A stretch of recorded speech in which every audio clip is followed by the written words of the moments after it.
পশ্চিম বিলাসীপাৰা আৰু জৰুৱা বন্দিহানা বিধানসভা সমষ্টিৰ চৰাঞ্চলৰ বানপীড়িত ৰাজ্যৰ কাষত বিধায়ক অখিল গগৈ চৰাঞ্চলৰ গৰাখহনীয়া অঞ্চল পৰিদৰ্শন কৰাৰ লগতে বানপীড়িত ৰাজ্যৰ দুখ দুৰ্দশাৰ বুজ লয় ৰাজ্যৰ দলৰ সভাপতি তথা বিধায়ক অখিল গগৈ।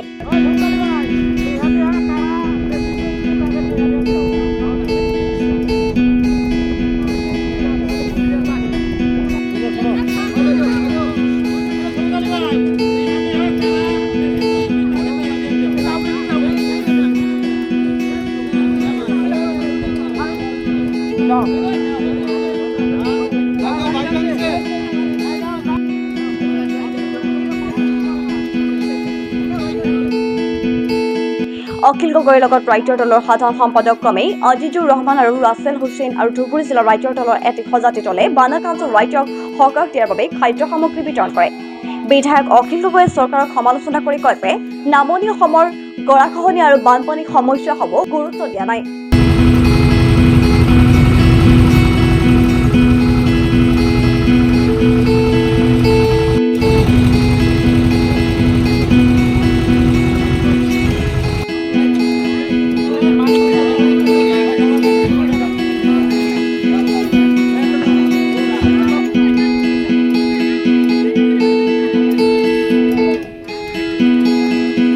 অসমৰ মুখ্যমন্ত্ৰী গৰাখহনীয়াক লৈ উজনি বিভিন্ন ঠাইত গৈ পৰিদৰ্শন কৰিছে যদিও নামনি অসমৰ ৰাজ্যৰ প্ৰতি মুখ্যমন্ত্ৰীৰ লগতে জলসম্পদ মন্ত্ৰী পীযুষ হাজৰিকাই অপেক্ষা কৰাৰ অভিযোগ অখিল গগৈৰ।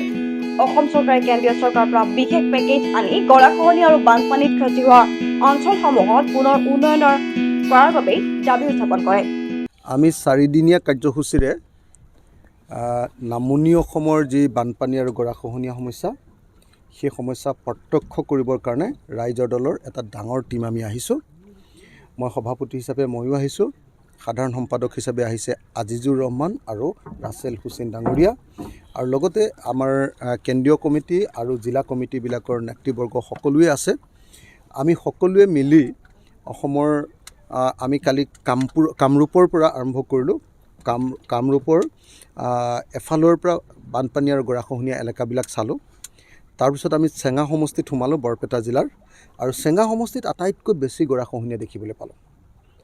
কিন্তু দুৰ্ভাগ্যৰ কথা যে চেঙা সমষ্টিৰ বিধায়কজনে আকৌ সেই অঞ্চললৈ যোৱা নাই বুলি ৰাইজে অভিযোগ কৰিলে যে তাতে ঘৰকে ঘৰ খহাই আছে, মছজিদ খহাই আছে, নগৰ এখন বজাৰ এখন খহাই আছে, কিন্তু ৰাইজে অভিযোগ কৰিলে যে নহয় তালৈ বিধায়কজন যোৱা নাই।